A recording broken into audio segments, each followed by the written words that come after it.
은사라고 하는 것은 하나님께로부터 주어지는 것입니다. 하나님께서 믿는 자들에게 이것을 선물로 주시는데, 이 선물은 이 세상의 것과 전혀 다른 성질의 것입니다.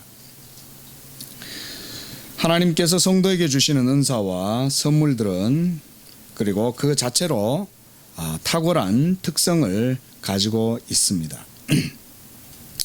여기서 탁월하다는 것의 일차적인 의미는 저는 이렇게 말하고 싶습니다. 그것은 육적인 것이 아닌 그것을 의미한다 라고 하는 것입니다. 이것이 일차적인 의미라고 생각해요. 즉 탁월함의 특성은 육적인 것이 아니고 영적이라는 것을 의미합니다. 그렇다면 우리가 육적인 것과 영적인 것, 그것들이 구체적으로 무엇을 의미하는 것인가 한번 생각해 볼 필요가 있습니다. 육적이라고 하는 것은 말 그대로 우리가 하나님 없이 살아가는 상태, 또는 이를 성경은 사망의 상태다. 그리고 영적인 죽음의 상태, 이러한 것을 의미합니다. 이것에 대해서 성경은 다음과 같이 표현하는데요. 율법 아래에 매여서 죄의 종로로 타고 죄로 말미암아 타락하고 오염된 삶을 살며 사망의 두려움 속에서 슬퍼하면서도 이를 갈면서 하늘을 향하여 저주하고 심판과 진노의 두려움 속에서도 하나님을 찾지 않으며 계속해서 육체의 쾌락과 방탕함과 불의함과 시기와 질투와 분냄과 당짓는 것 등 이러한 모습으로 살아가는 그런 총체적인 삶의 모습을 일컬어서 육적인 것이다, 이렇게 말씀드릴 수가 있겠습니다. 우리가 이러한 모습을 우리가 로마서 특별히 1장에서 3장 그 부분에서 우리가 많이 볼 수 있죠. 이 타락하고 범죄하는 이 세상에 대한 모습을 사도 바울이 잘 묘사해 주고 있습니다. 그렇다면 우리가 영적이라는 것, 이 영적인 것은 무엇인가? 흔히 우리가 영적이라고 하면 사람들은 어떤 신비한 어떤 것을 연상하기가 쉽습니다. 그러나 그것은 사실은 왜곡된 이미지에 불과합니다. 영적이라고 하는 것은 곧 이 신령스러움, 이런 것을 의미하는 건데, 우리가 이 신령스럽다라는 이 말도 우리나라 말로 이게 좀 왜곡된 이미지가 있어요. 좀 샤머니즘에 젖어 있는 어떤 초자연적인 현상이 나타난다든지 하는 이런 좀 비성경적인 그런 이제 이미지들, 이런 것들을 떠올리는데, 하지만 기독교는 그런 비인격적이고 또는 비도덕적인 그런 신비 체험을 어떤 신령함이다, 이렇게 말하지는 않습니다. 그러면 기독교가 의미하는 이 영적으로 참되다라고 하는 것은 무엇일까요? 그것은 이런 단어들로 좀 말씀을 드릴 수 있을 것 같아요. 의, righteousness, 그 다음 생명 또는 진리, 그리고 말씀. 이 영적이다라고 하는 것은 이런 단어들로 우리가 표현할 수 있습니다. 특히 중요한 건 의예요. 의. 특히 중요한 건 의입니다. 자, 이러한 단어들은 매우 인격적이면서도 도덕적인 특성을 가지는 거예요. 이런 단어들이.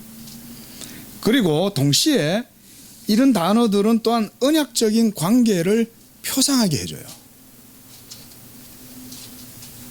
그래서 그런 의미들을 내포하고 있는 것, 이것이 바로 영적인 용어들, 우리가 의, 생명, 진리, 말씀, 이러한 것들입니다. 자, 다시 한번 말씀드리자면 하나님과의 관계 속에서 누리게 되는 성도의 의, 생명, 진리, 이러한 것들이 바로 영적인 것입니다. 그리고 우리가 하나님과 사람과의 이런 영적인 관계를 인격적인 관계다라고 할 때 오직 유일하게 기독교만이 하나님과 사람 사이에 이 유일한 중보자이신 예수 그리스도를 말씀해줘요. 자, 그러므로 우리가 영적이다라고 얘기할 때는 제가 방금 말씀드렸던 이런 용어들, 기독교적이고 성경적인 이런 개념과 용어들이 그 속에 다 이렇게 서술 용어들로 다 구조를 이루고 있습니다. 그리고 무엇보다 가장 중요한 것은 하나님과 사람 사이의 이 영적인 관계의 그 중심에 중보자이신 예수 그리스도가 있다는 거예요. 이 다른 종교에서는 찾을 수 없어요. 그래서 우리가 기독교를 언약의 종교다 이렇게 말씀하는 것이죠. 그런데 하나님과의 관계를 이렇게 언약적인 또는 인격적이다라고 하는 이 말을 크게 두 가지 의미를 내포하고 있다고 봅니다. 먼저 그것은 언약적인 것임을 의미합니다. 첫째로. 그 다음으로 하나님과 사람 사이에 이 계약의 법이 세워져 있음을 의미합니다. 이 바로 기독교 종교의 두 가지 언약적인 두 가지 측면입니다. 하나님과 사람 사이에 법이 세워져 있기 때문에 기독교의 신령스럽다 함은 도덕적인 특성을 가지고 있는 거예요. 그러니까 우리가 신령하다, 영적이다라고 하는 것은 말 그대로 굉장히 인격적이면서 도덕적이다 이런 의미하고 똑같은 거라고 보면 됩니다. 그런데 아담의 타락으로 말미암아 하나님과 인간의 그런 인격적이었던 언약 관계가 파기되었고 더 이상 인간 자신의 행위나 의의를 가지고는 하나님께 나아갈 수 없게 되었습니다. 여기서 인간은 하나님께서 주신 모든 영적인 능력을 상실하게 되었습니다. 이것을 추상적으로 표현하면 하나님께서 처음 지을 때 사람이 누렸던 하나님의 그 형상을 잃어버렸다. 우리 성경 공부 많이 했잖아요. 목사님하고 할 때 우리 이건 뭐라 그래요? 원형상이다 그러잖아요. 그죠? 그 다음 타락한 형상이죠. 원형상을 잃어버렸어요. 그런데요, 사람이 하나님의 형상을 지녔다라고 하는 것 그 자체가 영적인 은사와 도덕적 능력을 지녔다는 것을 의미합니다. 자, 여러분, 도덕성, 인간이 도덕성을 가졌다라고 하는 말은 사실은 능력을 가졌다라고 하는 말과 같다고 생각하시면 됩니다. 그러므로 우리 기독교가 메시아이신 예수 그리스도를 통해서 구원받는다라고 할 때 그를 통하여 깨어진 이 언약이 회복되고 다시금 하나님의 형상이 회복되고 이것이 결국 도덕적 삶의 회복으로 이렇게 나아가게 하는 것을 가능하게 하는 것을 의미하는 것입니다. 예수 그리스도 외에는 하나님께로 나아갈 자가 없으며 그가 곧 하나님의 구원에 있어서 최고의 계시이며 그를 믿고 알을 통해서 우리가 아버지를 알고 그가 십자가의 죽으심과 부활을 통해서 우리가 부활의 새 생명에 참여하며 약속의 영이신 성령의 인치심과 보증을 받고 하나님의 자녀가 되며 천국의 상속자가 되는 것입니다. 바로 이러한 내용들이 바로 영적인 진리의 내용들입니다. 영적이다라고 얘기하는 것은 이러한 기독교적 구원의 진리, 교리 이런 내용들이 모두가 다 바로 영적인 진리들의 내용입니다. 자, 그뿐만이 아닙니다. 예수 그리스도를 믿고 구원을 받고 성령으로 거듭난 자라야 이 참된 도덕적 삶이 가능하다는 것이 바로 영적으로 하나님과 인격적인 언약 관계를 전제하고 있는 것입니다. 여기서도 우리가 또한 고려해야 될 것은 예수 믿고 구원받은 성도 자신의 정서에 대한 측면입니다. 우리가 이 정서를 우리가 신학적 용어로 우리가 아펙투스다 이런 말을 쓰는데요. 이 정서라고 하는 것을 순수한 우리말로 하면은 우리가 어릴 적부터 많이 들어왔던 민족의 이런 거 있잖아요. 그죠? 이 우리말입니다. 자, 이 을이라는 용어는요, 이 정신의 역동성을 의미합니다. 정신이 가만히 있는 것이 아니라 정신의 역동성을 의미하는데, 그래서 이것을 어떤 분은 또 정동이다 이렇게 부르기도 합니다. 자, 은사라고 하는 말은 특히 사도 바울이 이 카리스마라고 하는 용어를 많이 사용했는데요. 이 바울이 이 단어를 유일하게 많이 사용해요.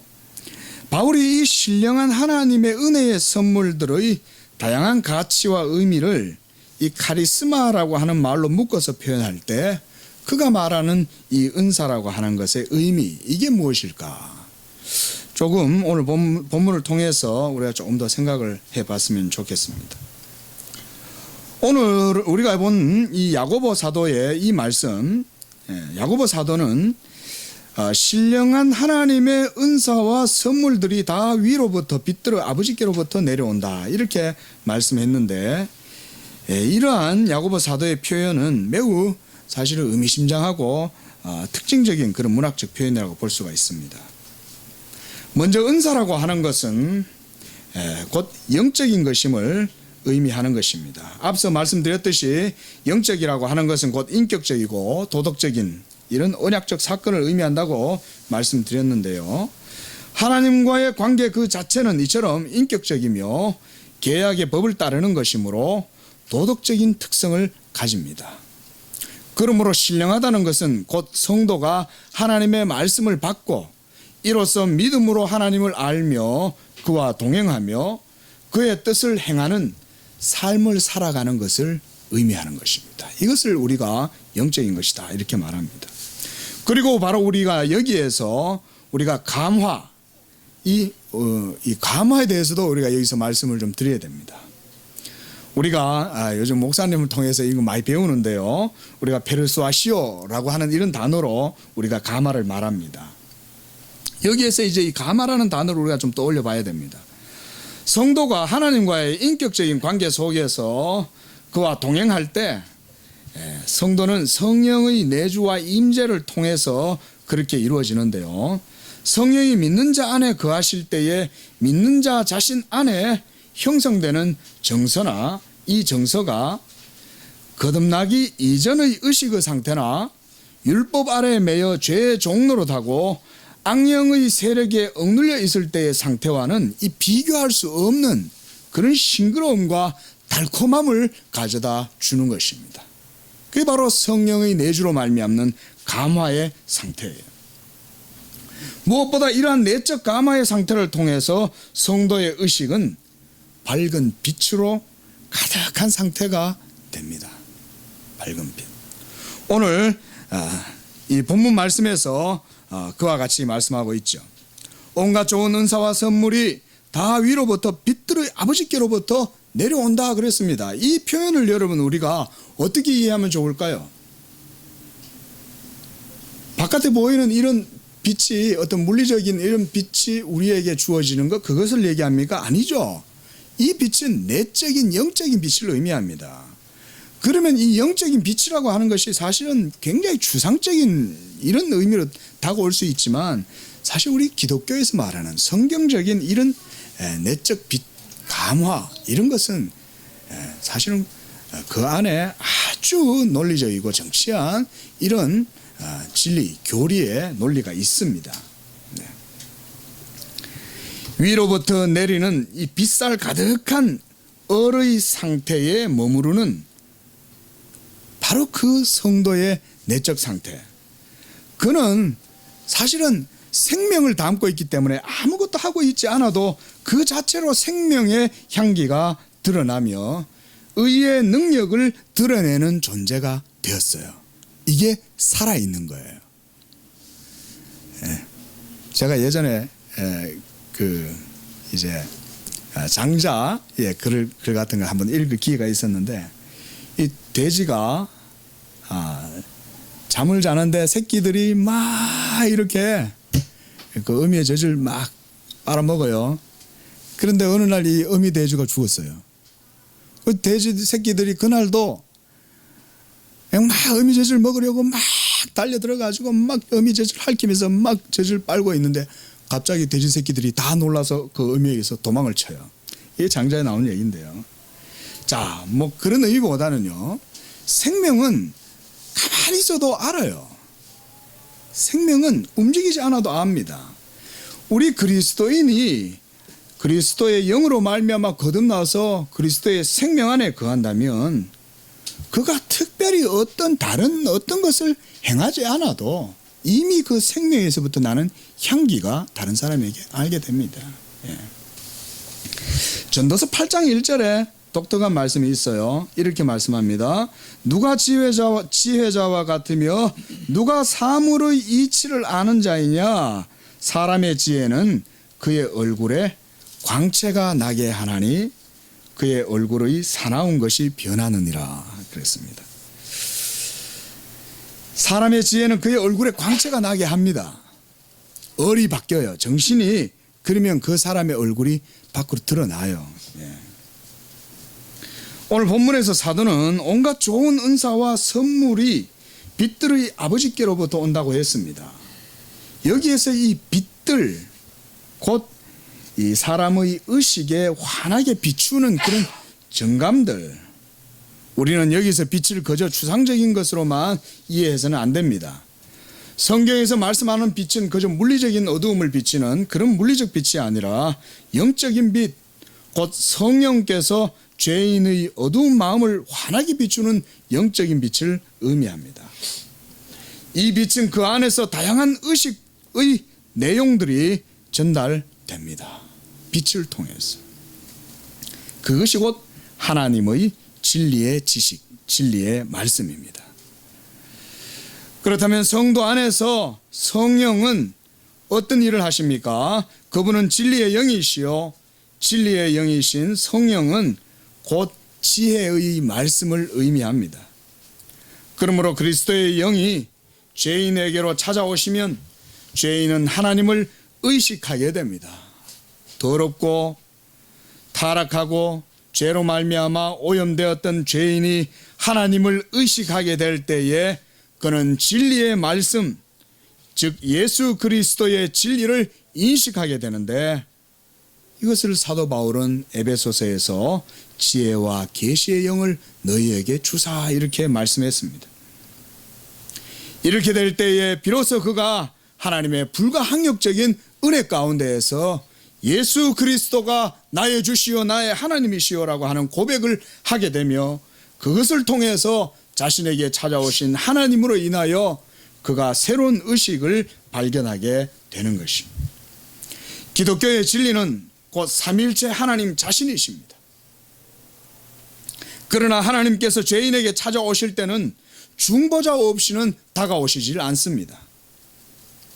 그래서 하나님께서 타락하고 범죄한 죄인을 찾아오실 때에 중보자 그리스도를 믿게 하시고 그를 통해서 죄사함을 얻게 하고 회개를 통하여서 하나님의 거저 주시는 값없는 은혜를 누리게 하시는 것입니다. 그래서 누군가가 하나님을 믿고 안다고 한다면 그는 반드시 죄에 대한 회개가 있습니다. 만약 이것이 없다면 우리가 반드시 의심해 봐야 됩니다. 세례를 줄 때도 우리가 이런 부분들에 대해서 죄 가운데 있는 사람이면 우리가 세례를 줄 수가 없습니다. 세례 문답 시치 같은 거 할 때도 그저 이렇게 그 질문하고 답하고 뭐 이런 형식뿐만 아니라 그의 삶도 다 우리가 돌아보고 그렇게 해서 사실 세례를 주는 것이 합당하지요. 저도 옛날에 다 그렇게 해서 우리가 입교하고 세례하고 다 했습니다. 확인해 봐야 됩니다.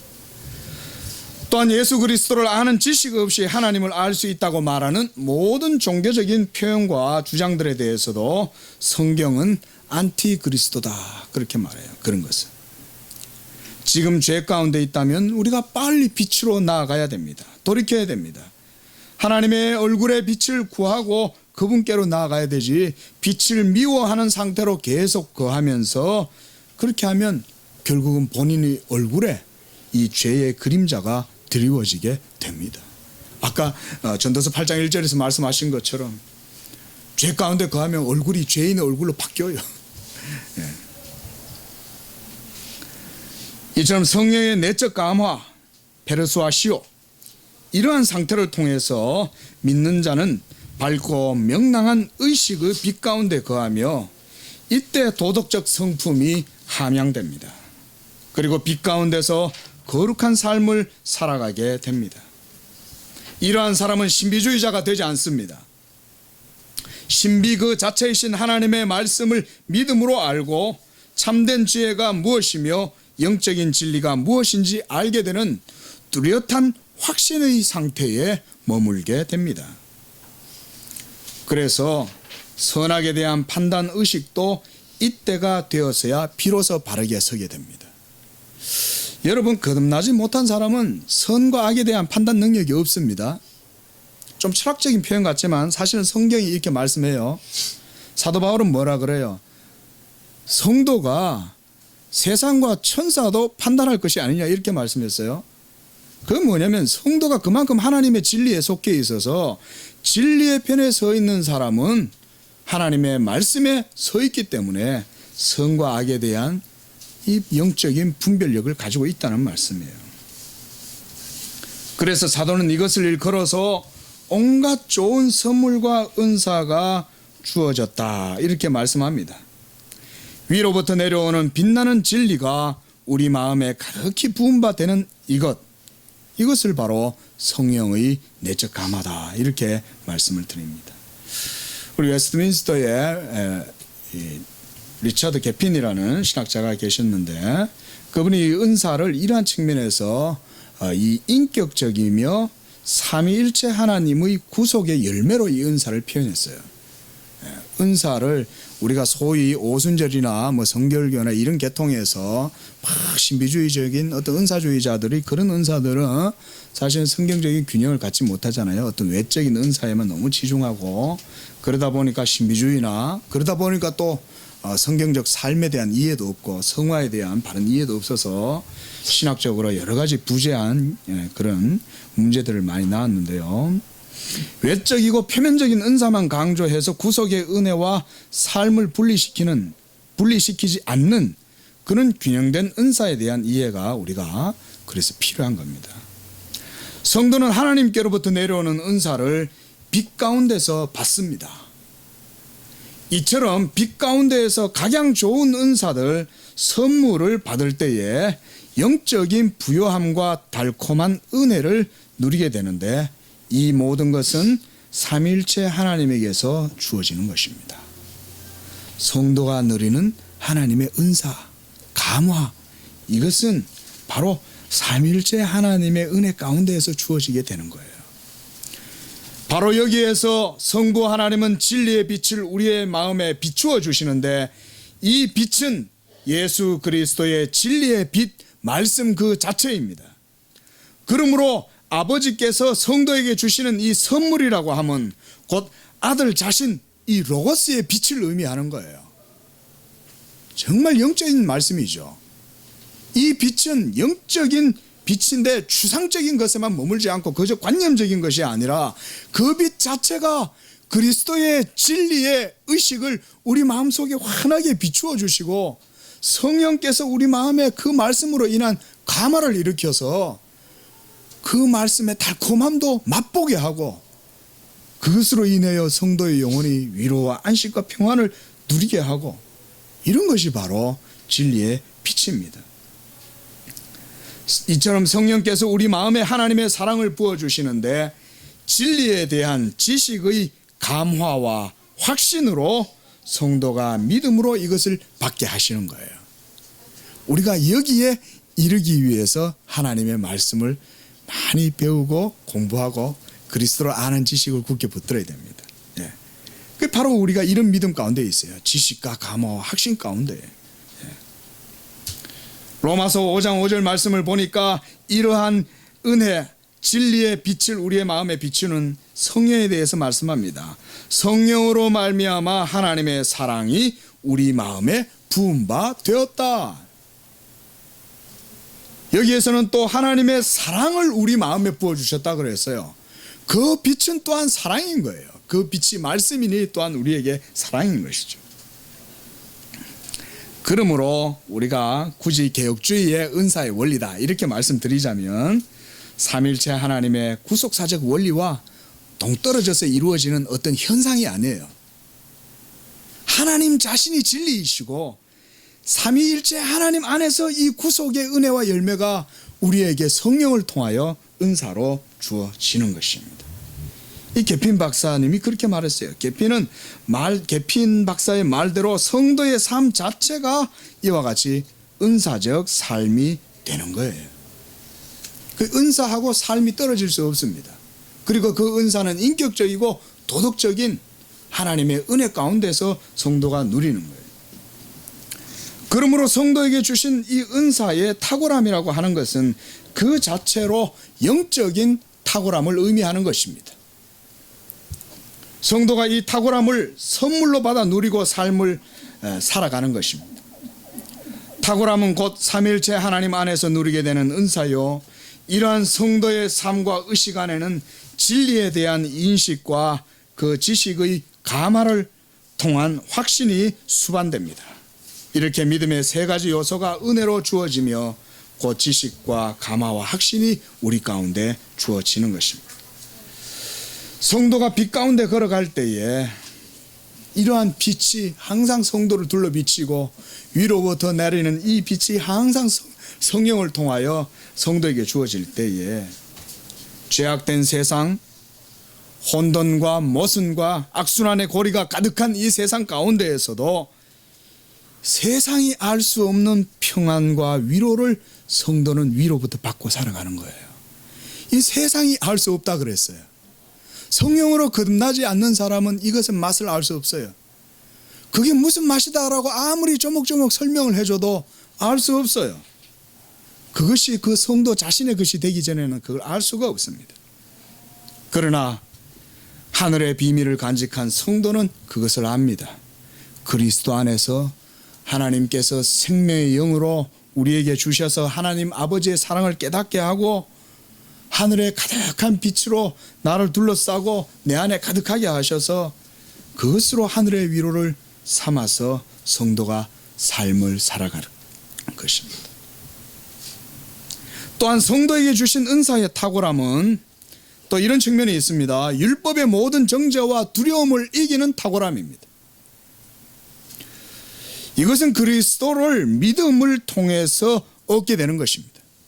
그리스도를 믿는 믿음을 통하여 성도가 율법의 모든 정죄와 두려움을 이길 때 이것도 바로 탁월함입니다. 복음이라고 하는 것은 율법의 모든 정죄와 심판에서 자유하게 되는 것을 의미하는데, 이 말은 곧 영적인 사망의 상태에 있던 우리가 새 생명으로 거듭나서 이제는 율법에서의 자유가 아니라 자유케 하는 율법을 즐거이 순종하며 살아가는 상태를 의미해요. 야고보 사도가 이런 말씀들을 해요. 야고보서 우리가 1장 25절 말씀을 보면 자유롭게 하는 온전한 율법을 들여다보고 있는 자, 이 사람이 거듭난 성도예요. 그리고 2장 12절에도 너희는 자유의 율법대로 그랬어요. 율법은 사실상 성도들을 억압하거나 두렵게 하거나 괴롭게 하거나 이렇게 하지 않죠. 다만 성도가 악하기 때문에 이 빛을 싫어해서 그 율법이 도리어 내게 족쇄가 되고 걸림돌이 되는 것일 뿐이지요. 예. 그러므로 율법에서 자유케 된다는 것은 율법을 폐기한다는 의미가 아니라 복음의 은혜 안에서 율법을 온전히 세운다는 의미가 되는 거예요. 이게 바로 사도 바울이 로마서 3장 31절 이런 데서도 말씀하잖아요. 그러므로 율법에서 자유함이라고 하는 것은 곧 믿음으로 말미암는 의의 상태가 되고, 이는 바로 도덕적 능력 외에 다름이 아닌 것입니다. 그래서 우리가 하나님께 참으로 도덕적으로 살아간다, 그런 도덕적 삶이다라고 얘기할 때 그게 진짜 영적 능력인 거예요. 왜? 율법의 모든 정죄와 율법의 모든 걸림에서 벗어나서 참된 선을 행할 수 있기 때문에 그게 진짜 능력이죠. 이게 영적인 능력이에요. 세상 사람들 율법에서 자유할 수 있습니까? 자유할 수 없기 때문에 능력이 없는 거예요. 하나님이 말씀하셨는데 그 말씀대로 살아갈 수 있다면 그게 바로 우리에게 있어서 영적 능력인데, 그렇게 살지 못하니 능력이 없는 겁니다. 예.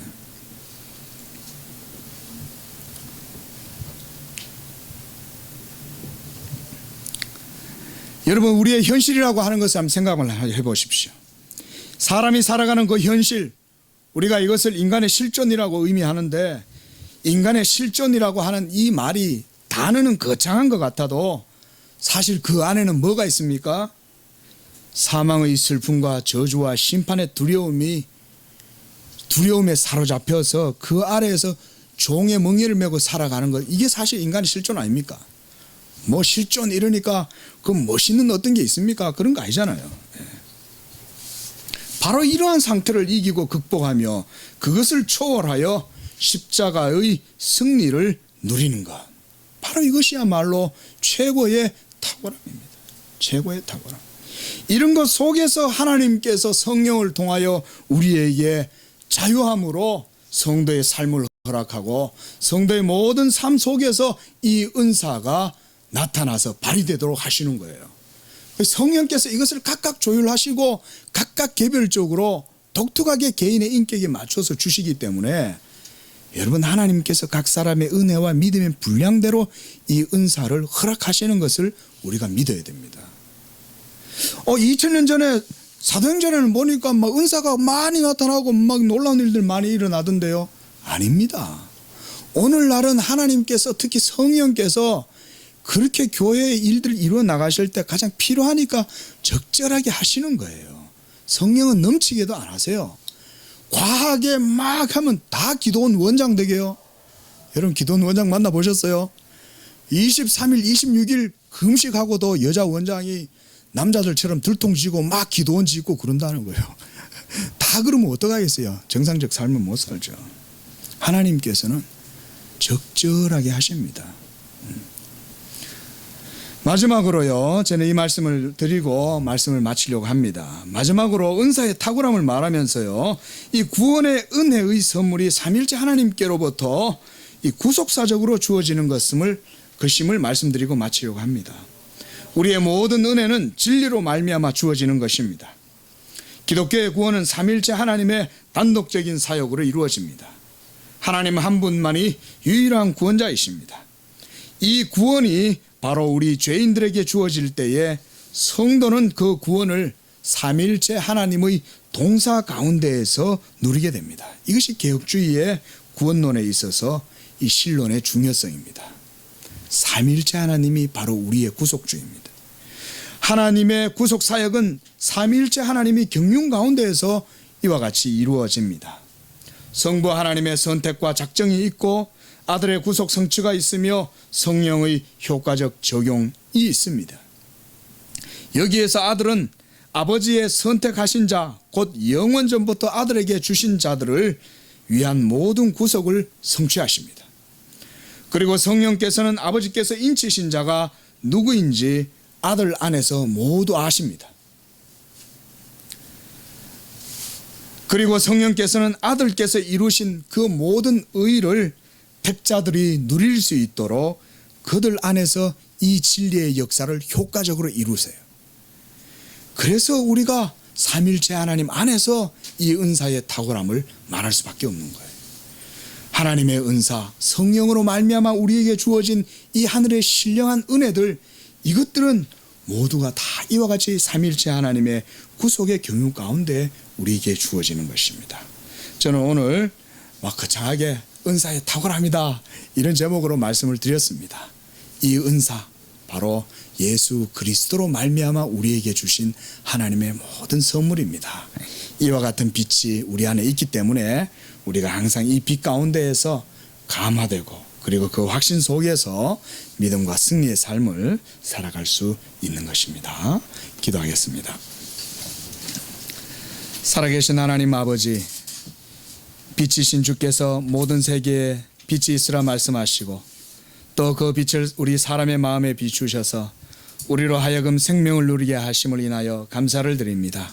우리가 이전엔 타락하였고 하나님과 원수가 되었지만 그때는 어둠을 좋아하고 빛을 미워하였지만 이제는 그리스도 예수 안에서 우리가 그 빛을 알고 그 빛을 마음으로 받아 이제는 그 빛으로 말미암아 하나님의 빛대 빛의 자녀들이 되었습니다.